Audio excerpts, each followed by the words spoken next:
સ્વાગત છે। આપણે વિભાગ સી માં દાખલા નંબર 11 થી આજે આપણે ચાલુ કરીએ। આની પહેલા આપણે 1 થી 10 દાખલા વિભાગ સી ના મૂકી દીધા છે, તો ફટાફટ આ વિડિયોને પણ લાઈક કરી દો અને શેર કરી દો। ચેનલને સબસ્ક્રાઇબ કરવાનું ભૂલતા નહીં। દાખલા નંબર 11, એક માળી 21 મીટર વ્યાસવાળા બગીચાને ફરતેથી બંધ કરવા માંગે છે। જો તે દોરડાની બાગ ફરતે 2 વાર ફેરવવા માંગતો હોય તો દોરડાની લંબાઈ શોધો। જો દોરડાની કિંમત 1 મીટરના ₹4 હોય તો જરૂરી દોરડાની કિંમત શોધો। હવે મિત્રો આમાં શું છે, વર્તુળાકાર બગીચો છે આખો, અને આખા બગીચાનો વ્યાસ કેટલો આપ્યો છે આપણને 21 મીટર આપ્યો છે। હવે દોરડું ફરતે ફેરવવાનું એટલે મિત્રો તમને ખબર પડી જાય કે ફરતો એટલે શું થાય, એનું પરિમિતિ એટલે કે વર્તુળનો પરિઘ થશે। હવે આપણે વ્યાસ કેટલો આપ્યો છે, વ્યાસ બરાબર 21 મીટર, તો ત્રિજ્યા બરાબર શું થાય, વ્યાસ ભાગ્યા 2 થશે। તો ત્રિજ્યા આપણી કેટલી થશે, 21/2 થશે। હવે આપણે શું કરશું, બાગનો પરિઘ અથવા વર્તુળનો પરિઘ એટલે કે એક દોરડાનો રાઉન્ડ મારવા માટે બરાબર શું થશે, 2πr। હવે આ બગડો એમ નામ રહેશે, પાઈની કિંમત 22/7 લેવાની કીધી, ત્રિજ્યા આપણે કેટલી આવી, 21/2 આવી। હવે આ બગડો કટ થઈ ગયો, અહીંયા શું થઈ જશે, 21 ની જગ્યાએ 7 તેરી 21, તો 7 7 કટ થઈ ગયા, તો 22 તેરી કેટલા થઈ ગયા, 66 સેમી। તો દોરડાને એક રાઉન્ડ મારવા માટે કેટલું દોરડું જોઈએ, 66 સેમી જોઈએ। તો એક રાઉન્ડ માટે દોરડાની લંબાઈ, હવે આપણને શું કીધું છે, 2 વાર ફેરવવા માટે। હવે 2 વાર દોરડું ફેરવવા માટે કુલ લંબાઈ, તો જે આપણે પરિઘ આવ્યો છે એને 2 વડે ગુણી દેવાનો, 2 × 66, તો 6 દુ 12, 12 ને 1 13, તો 132 સેમી થઈ જશે। હવે જો આપણે આમાં મીટરમાં આપ્યો છે એટલે આપણે બધા જવાબ શેમાં આવશે, મીટરમાં, આપણે તો અહીંયા પણ મીટર કરી દઈશું। હવે આગળ શું કીધું, દોરડાની કિંમત 1 મીટરના ₹4, તો આપણે અહીં લખી દઈશું 1 મીટરના રૂપિયા કેટલા છે, 4।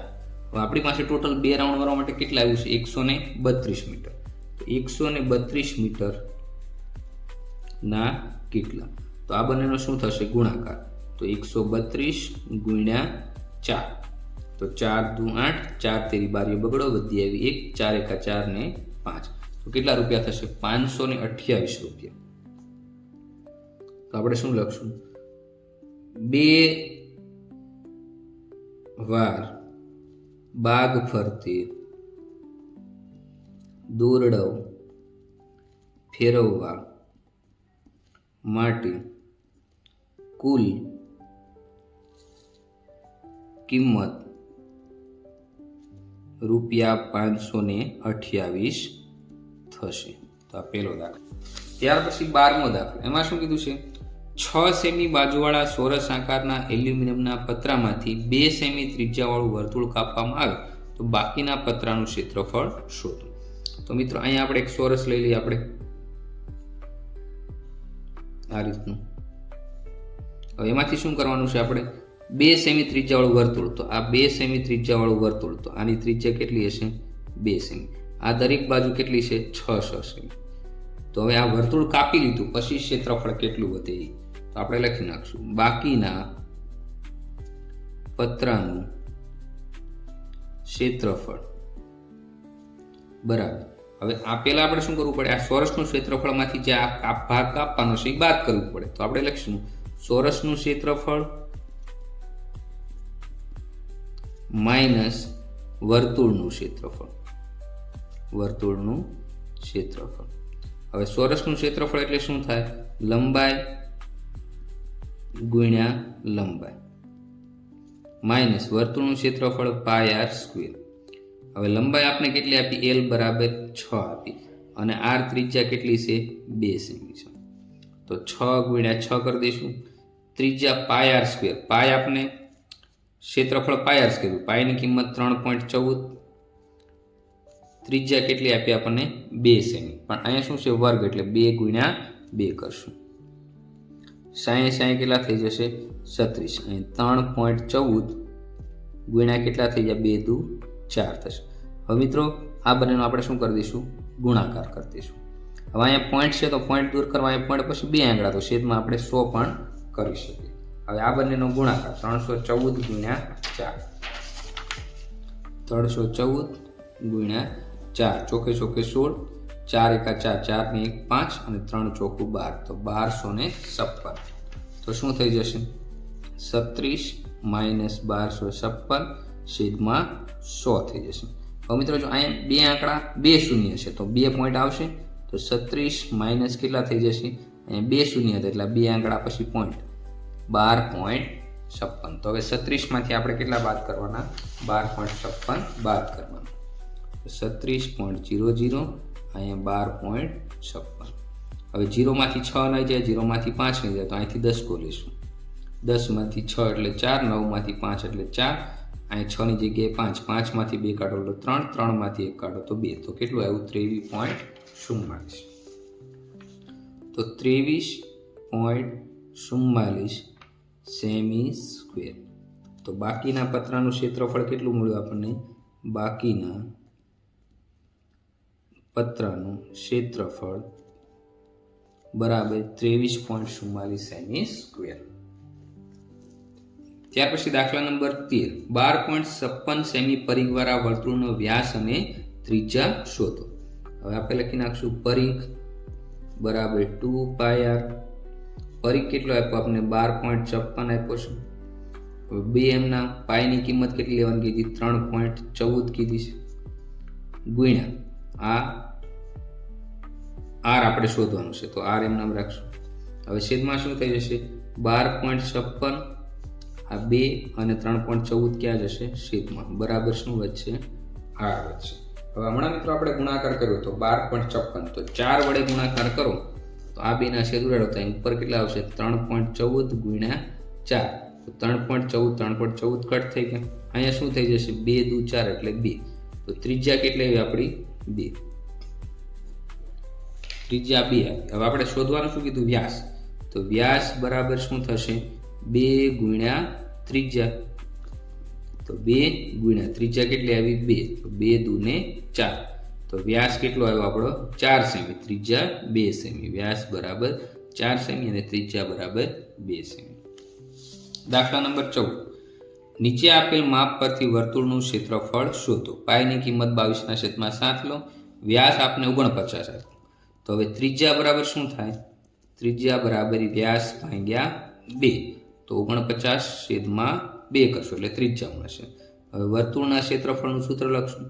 વર્તુળનું ક્ષેત્રફળ બરાબર શું થાય? પાય r સ્ક્વેર. પાઈની કિંમત 22/7, r ત્રિજ્યા કેટલી છે આપણી? 49/2, 49/2, r સ્ક્વેર છે એટલે આપણે 2 વાર. સત્યો કેટલા થશે? 49, તો 7 7 ઉડી ગયા. અહીંયા 11 ગુણ્યા 2 એટલે શું થાય? 22, તો આ બગડો ઉડી ગયો. વધ્યું શું? 11 ગુણ્યા 7 ગુણ્યા 49 અને આખાના છેદમાં કેટલા વધ્યા? 2 વધ્યા. હવે શું થશે? 11 સત્તા 77 ગુણ્યા 49 છેદમાં કેટલા વધ્યા? 2. હવે 77 ગુણ્યા આપણે 49 કરશું. 0 4 સત્તા 28 વધી 2, 4 સત્તા 28 ને 2 30, 9 સત્તા 63 નો તગડો વધી આવી 6, 9 સત્તા 63, 63 ને 6 કેટલા થઈ જશે? 69, 3 8 ને 8 16 ને 17, 7 અને 3, તો 37 73 આવ્યું. તો હવે શું થશે? બરાબર 37 73 ભાગ્યા 2 એટલે આપણને શું મળશે? વર્તુળનું ક્ષેત્રફળ. હજી આપણે આને કેટલા વડે ભાગવા પડશે? 2 વડે.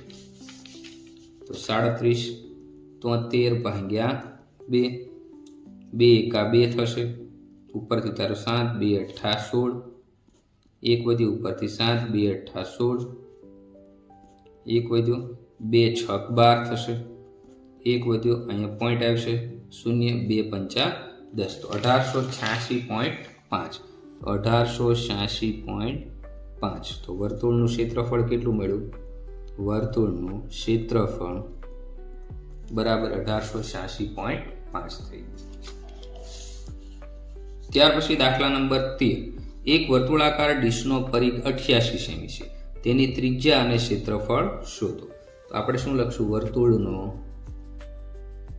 પરિઘ બરાબર 2πr. બગડો એમના પાયની કિંમત કેટલી લીધી 22/7. ત્રિજ્યા આપણે આર એમને અને પરિઘ આપણને કેટલો આપ્યો છે 88 સેમી. તો 88 અહીં લખી દઈશું. 7 ભાગાકારમાં છે તો એ ક્યાં જશે ગુણાકારમાં. તો 88 ગુણ્યા 7 અને આ 2 હતા એમના નીચે 2 ગુણ્યા 22 એ છેદમાં આવી જશે બરાબર 8. તો 22 ચોકું 88 2 દુ 4 વધ્યું શું 2 ગુણ્યા 7 2 ગુણ્યા 7 બરાબર આપણી ત્રિજ્યા. તો 2 સત્તા કેટલા થઈ જશે 14 સેમી. તો ત્રિજ્યા આપણને કેટલી મળી 14 સેમી મળી ગઈ. હવે ત્રિજ્યા મળી ગઈ, આગળ શું કીધું ક્ષેત્રફળ શોધો. તો આપણે લખશું વર્તુળનું ક્ષેત્રફળ બરાબર શું થાય πr². પાયની કિંમત 22/7. ત્રિજ્યા આપણે કેટલી મળી 14. તો 14 ગુણ્યા 14 શું કરવા અહીંયા વર્ગ છે એટલે 7 દુ 14 7 7 કટ થઈ ગયા વધ્યું શું 22 ગુણ્યા 2 ગુણ્યા 14 22 દુ 44 44 ગુણ્યા 14 કરવા પડશે. 44 ગુણ્યા 14 આપણે કરી દઈએ ફટાફટ. 44 ગુણ્યા 14 0 4 એકા 4 4 એકા 4 શોકે શોકે 16 વધ્યા 1 શોકે શોકે 16 ને 1 17 6 3 ને 10 ને 11 4 ને 5 અને 6 616. તો આપણું વર્તુળનું ક્ષેત્રફળ કેટલું મળ્યું 616 સેમી સ્ક્વેર. તો લખી નાખશું આપણે વર્તુળનું ક્ષેત્રફળ બરાબર 616 સેમી સ્ક્વેર. ત્યાર પછી દાખલા નંબર 16. 12 સેમી વ્યાસવાળા અર્ધવર્તુળનો વ્યાસ સાથેની પરિમિતિ શોધો. હવે મિત્રો અહીંયા શું કીધું છે આ રીતે તમને અર્ધવર્તુળ આપ્યું છે તો એનો વ્યાસ તમને 12 સેમી આપ્યું છે. તો ત્રિજ્યા કેટલી થશે એની 12 ની અડધી 6. તો આની આપણે પરિમિતિ શોધવાની છે. હવે વ્યાસ બરાબર 12 સેમી છે તો ત્રિજ્યા બરાબર શું થશે વ્યાસ ભાગ્યા 2 12/2 તો 2 6 12 તો કેટલી ત્રિજ્યા થશે આપણી 6 સેમી થશે. હવે પરિમિતિ મેળવો તો આ અડધું વર્તુળ છે અને આ પ્લસ વ્યાસ છે. તો અર્ધવર્તુળની પરિમિતિ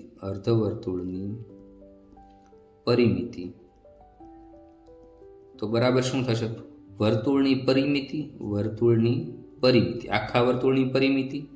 હવે વર્તુળ આખું અડધું છે એટલે 2 વડે ભાંગી નાખવાનું વત્તા શું થશે વ્યાસ થશે. વર્તુળની પરિમિતિ કેટલી આપી છે આપણને એ આપણે શોધવાની છે. તો 2πr/2 વત્તા વ્યાસ.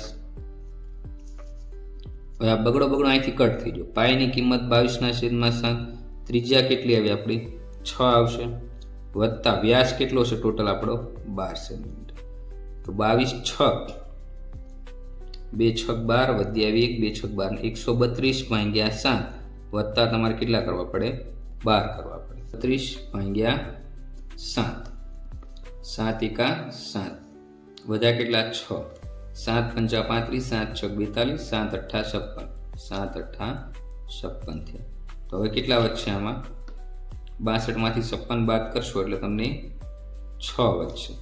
તો અહીંયા આપણે પોઈન્ટ કરી દઈએ અહીંયા 0 કરી 7 8 56 4 વધશે 0 કરી 7 5 35 18.85 મળશે. તો 18.85 પ્લસ શું કરવા પડે 12. હવે 18 અને 12 કેટલા થશે 18 ને 22 એટલે 30.85 30.85. તો આપણે શું લખશું અર્ધવર્તુળની કુલ પરિમિતિ બરાબર 30.86 સેમી થશે. તો આપણો શું થઈ ગયો આન્સર. નમસ્કાર દોસ્તો, આવા જ વિડિયો જોવા ચેનલને સબસ્ક્રાઇબ કરો.